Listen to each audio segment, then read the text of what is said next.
Bem-vindos a Mindália Televisão, o meu nome é Vera Cristina e hoje temos como convidada Joana Fartaria, instrutora de yoga e mãe até há pouco tempo, a tempo inteiro, e vamos falar mesmo sobre isso, não é assim, Joana? Sim, exatamente. Eu neste momento identifico-me e digo que dou yoga para mães. E yoga para mães vem assim do meu percurso. Eu era atriz antes de fazer este trabalho e antes de ser mãe, e por várias razões que têm a ver com a minha vida e com o facto de eu andar a viajar, na altura estava a viajar, eu dediquei-me a ser mãe a tempo inteiro. Portanto, durante 4 anos, o meu filho tem agora 5 anos, eu fui mãe a tempo inteiro, sempre com ele, sempre a trabalhar com ele, portanto, a trabalhar em casa.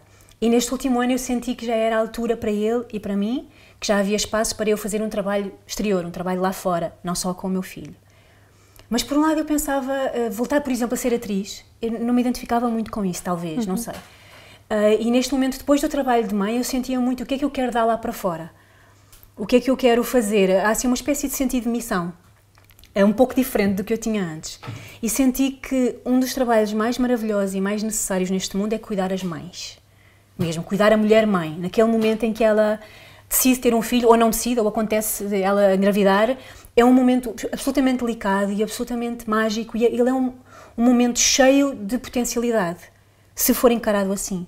Senão pode ser um momento traumático, depressivo, extremamente difícil e solitário. Para a maior parte das mulheres até, infelizmente, é isso que acontece muitas vezes. E eu senti que havia uma ferramenta que eu uso há muitos anos, que eu pratico há muitos anos, que é o yoga, e que acho fantástica para as mães, aliás, para toda a gente. Mas para as mães particularmente, porque o yoga é uma ferramenta que eu tenho na minha mão, tenho no meu corpo, literalmente, que eu preciso do espaço de um tapete no chão para praticar, que eu posso fazer literalmente em qualquer sítio e que me pode ajudar imenso a enraizar, a estar no meu centro e a fazer de facto aquilo que eu quero a partir do meu centro. Então eu comecei a desenvolver um trabalho de yoga focado nas mães, que eu chamo de facto de yoga para mães, que pode aplicar-se à gravidez, ao pós-parto e depois ao trabalho de mãe e bebê, mãe com o filho. Como é que eu uso o yoga aí? E é um trabalho que eu tenho adorado desenvolver, é um trabalho assim com um retorno fantástico.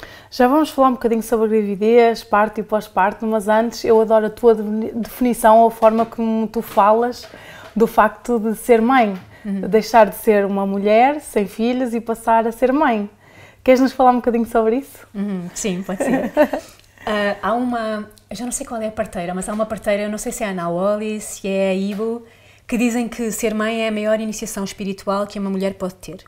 E é absolutamente isto, eu acho que é absolutamente isto. Se nós formos a ver tradicionalmente, em todas as culturas ancestrais, os homens, há rituais de iniciação para os homens. Quer seja na caça, com os Maasai, por exemplo, quer seja, acho que isso também é os Maasai, que eles ficam na floresta não sei quantos dias e têm que sobreviver. Há uma série de rituais de iniciação para os homens. A circuncisão, por exemplo, também é um ritual de iniciação. E para as mulheres há muito menos, ou quase nenhum. Porque dizem que a mulher já tem um ritual de iniciação, que é a maternidade, ser mãe. Então ser mãe é assim uma espécie, não há como fugir. Quando eu engravido, e aí já sou mãe, e depois com o processo do parto, então, já é um processo assim, não há fuga, não há... É de facto um processo de iniciação entre o físico e o divino, porque é, não é? A única maneira de nós chegarmos à Terra é pela mulher. E é assim um processo que, se for encarado assim, puxa, ele é um processo com imensas aberturas possíveis. Não só no campo físico, como socialmente, como espiritualmente. Ele é, de facto, uma vantagem, não é? Uma característica que só nós mulheres temos. O homem não tem acesso a isto. Tem acesso a outras coisas, mas não tem acesso a este elemento. E eu acho, de facto, um momento absolutamente poderoso, se ele for observado assim. Queres falar um bocadinho dessa transformação, se calhar, espiritual que acontece? Porque se calhar não é tão comum e não é tão... não se fala tanto sobre isso, não é? Sim, sim. Eu acho que, principalmente na nossa cultura, na cultura ocidental, aqui na nossa Europa, a gravidez é vista como uma questão, um contexto médico, um estado clínico, vá lá. A mulher está grávida. Pronto, então agora vamos tratá-la clinicamente, vamos tratar os sintomas físicos da gravidez, eventualmente ajudar, potenciar, mas não há cuidado, às vezes nem sequer com o lado emocional da mulher, quanto mais com o lado espiritual. E o lado emocional está ligado ao lado espiritual, não é? As emoções são do nosso corpo, vá lá, já não físico. E para mim foi o lado espiritual, nem foi que eu decidi, uau, agora isto é um momento, bora cá ler os livros que falam sobre isso. Não, eu lembro-me de estar grávida, sentada na sala e ver melhor. Ver melhor, de repente eu começar a olhar para as coisas como se a minha capacidade de visão estivesse melhor. E a da audição estivesse melhor, sim. E eu ficava, ok, tipo, o que é isto? É de facto uma abertura do nosso corpo. A intuição, nós dizemos, a intuição da mulher grávida, um pouco quando também a mulher menstruada, não é? E muitas de nós também não vemos muito isso. Mas é uma tal conexão com a natureza, é uma tal conexão com esse poder universal da criação, não é? Porque é verdade, nós criamos vida dentro de nós. Mesmo que seja um vídeo científico, há muito milagre ali. Há muito milagre, há muito mistério, não é? O nascimento e a morte, não é? São momentos de profundo mistério. E o veículo para este mistério do nascimento é a mulher. Acontece tudo cá dentro. Então, é tão misterioso e tão extraordinário que há mulheres que passam por ele sem sequer pensar nisto. Sequer. É possível até eu não me envolver. É um mecanismo que acontece pelo meu corpo. Eu sou um veículo. Mas se eu estiver ligada a esse veículo e se eu assumir, ok, eu sou um veículo deste milagre, uau, é assim absolutamente uau. Mas não é muito incentivado sequer. Eu acho que todas as mulheres têm este sentir, há ali Quantas vezes mulheres que até eram super racionais, vá lá, se nós pudermos dizer assim, ou rígidas, cerebrais, com a gravidez elas mudam. Nós ficamos, aquela pessoa mudou. Quantas mães, o discurso é esse, antes de ser mãe eu fazia, agora, e são diferenças, são diferenças abissais. Não é só o corpo que ficou diferente, é a atitude perante a vida que ficou diferente. Quantas mães eu conheço que mudaram profissionalmente, completamente, de profissão. E não é só porque a gravidez exigiu descansar, se calhar tiveram que, infelizmente, desistir dos trabalhos que tinham porque não tinham licença de maternidade, por exemplo, ou não havia tolerância, não é tolerância, respeito ao seu direito, por exemplo, de amamentar e outras coisas que tais. Mas eu vejo muitas mulheres que se viram um pouco forçadas a abandonar o trabalho onde estavam, mas que em vez de encararem isso como já não posso trabalhar ali, não, o que é que eu vou fazer agora? O que é que eu quero fazer agora? O que é que eu quero dar? E tantas foram mudanças na vida assim brutais e quase todas de trabalharem muito mais ligadas ao coração, ao que gostam, ao que querem, ao que é o seu projeto pessoal. Isto não é por acaso. Isto não pode ser por acaso. E para mim isto tem a ver com este lado espiritual, sim, com acordar de sintonia com o nosso interior. Uma verdade, se calhar, mais profunda. Exatamente, a espiritualidade é isso, não é? É a minha sintonia com uma verdade mais profunda, isso mesmo. Olha, já enquadrando um bocadinho o yoga na gravidez, eu queria se calhar pôr o foco numa algo que tu costumas dizer, porque tu viveste a tua gravidez assim de uma maneira muito especial, porque já conheço o teu trabalho e conheço-te, e tu dizes que sentiste um momento, que eu acho isto mágico, em que ficaste grávida, em que uma parte de ti nesse momento que se inundou, que... Absolutamente, eu senti, e eu durante algum tempo não partilhava isto com muitas pessoas, porque achava que as pessoas iam olhar para mim assim. Eu sei que já falaste disto em público, por isso não tenho problema, mas eu ficava assim um bocadinho, mas a verdade é que eu, no momento da concepção, eu senti o momento da concepção de facto. Isto é maravilhoso. E lá está, é uma sensação física e uma sensação para lá do físico, que foi naquele momento, eu senti como se uma parte de mim, de facto, fosse molhada, uma parte que nunca tinha sido tocada antes. De facto, uma novidade, como se uma pessoa... Espera, isto eu nunca senti. A mesma coisa, por exemplo, no parto, eu senti literalmente que uma parte de mim abriu como uma parte que não existia antes.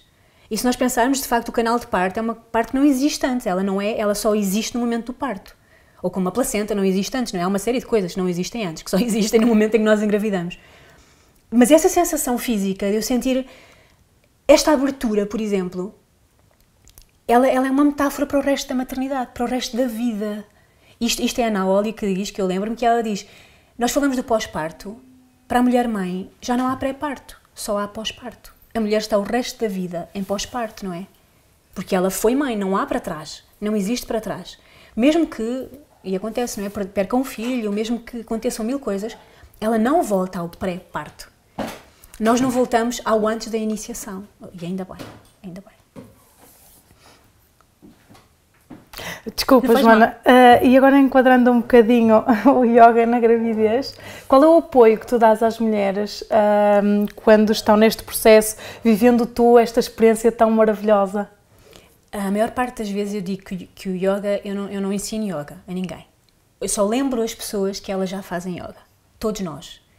O yoga, mais do que ser uma ciência, assim, uma prática fora de nós, que nós aprendemos e com muita dificuldade lá conseguimos executar, com muito suor e muita frustração, mais do que isso, o yoga para mim, bem canalizado, ele é eu perceber que já faço uma série de coisas que estão nos livros do yoga e quando eu aprendo que já as faço, alguém pode ajudar a valorizá-las e a contextualizá-las, às vezes numa sessão. Se eu tenho uma sessão de 1 hora, eu vou contextualizar essa sessão e vou ajudar a pessoa a passar por esse processo que passa pelas posições do yoga, pelas asanas, sim, mas não é só isso de maneira nenhuma. É mais uma consciencialização, é mais aquilo do mindfulness, não é? Que as pessoas falam, que é fazer uma coisa em consciência plena do que eu estou a fazer. A mulher grávida, ela é um bocadinho como a criança faz yoga o dia todo. A criança pré-escolar, porque digo pré-escolar porque logo que vamos para a escola e nos sentam numa cadeira, com uma mesa à frente, há 1000 coisas que acontecem, por exemplo, as costas dobrarem, acontece quando nós nos sentamos numa mesa e numa cadeira. Qualquer criança que nós vemos sentada no chão, ela pode estar 3 horas sentada no chão. Não dói o joelho, não dói a anca e as costas estão direitinhas, perfeitas. Porque nós nascemos assim, com o yoga, todo. Então qualquer criança nos dá uma lição de yoga. Basta repetir tudo o que uma criança de 2 anos faz o dia todo e nós saímos desse dia com os músculos a doer. Porque eles fazem flexões, abdominais, prancha, aquela posição de prancha com as costas todas direitinhas. O cão de cabeça para baixo, que é uma das posições favoritas de uma criança de 2 anos, eles fazem todo o dia. É só isso. Então, no fundo, a sessão do yoga é poder ajudar a mamã, neste caso, a mulher grávida, a centrar-se na experiência que está a viver, em pleno, e a perceber que ela é um caminho do yoga. E yoga é só uma palavra, para um caminho em maior parte. Joana, e de que forma é que o yoga pode ajudar a mulher no parto? Especificamente, há posições do yoga que ajudam a abrir, por exemplo, a zona da bacia, a zona da anca, que nós muitas vezes temos ainda fechada por imensas tensões que nós temos também sociais, não só sociais, mas de facto físicas, e então há exercícios que de facto nos vão ajudar a abrir a anca, por exemplo, ficar de cócoras. A maior parte de nós no mundo ocidental não ficamos de cócoras. Não há uma posição desconfortável, estranha, que só fazemos no ginásio. Mas, na verdade, essa posição diz Ina Meshing-Gray, acho que é ela, que ela diz que se fizermos tipo 80 squattings, não é? 80 posições de cócoras por dia, vamos ter um parto fácil. Por isso, há posições que ajudam de facto a abrir o corpo e outras que ajudam só a centrar-nos, a estar a viver o momento, a não querer, por exemplo, recusar o parto, recusar o que está a acontecer. O parto é um momento profundamente desafiante para a mulher. E hoje em dia vemos muitas vezes nos hospitais, não é? Que é muito anulada todo o processo natural, não é? As pessoas não querem viver, não é? A expressão que nós temos em Portugal, que eu não gosto muito, é da hora pequenina. Não é? Quando diz, espero que tenha uma hora pequenina, nós ficamos, deixa para lá isto passar devagar, passar muito depressa. Mas a verdade não é essa. A verdade é que se eu te disser, usufrui do teu parto, em vez de dizer, espero que tenhas uma hora pequenina, Joana, a mãe vai com outra perspectiva. Há um medo, não é? Eu falo por mim, eu quando engravidei procurei informação sobre o parto natural, parto na água, mas depois uma parte de mim dizia, se aquilo corre mal. Se isto corre mal, ou seja, ainda não há aquela, não sei, socialmente pelo menos, aquela segurança. Não, um parto natural é seguro, não é? Claro, e a questão é que a nossa sociedade, por várias razões, que têm a ver também com a nossa evolução médica, e não estou a dizer que não há, é verdade, ela há, mas às vezes há uma perspectiva de medo. E se nós pomos, a mulher na gravidez não pode ter medo. Não pode Faz ter toda a medo. diferença, não é? Ela tem que ter confiança no que vai acontecer. Há um vídeo delicioso que compara o momento da fecundação, portanto o ato sexual, com o parto.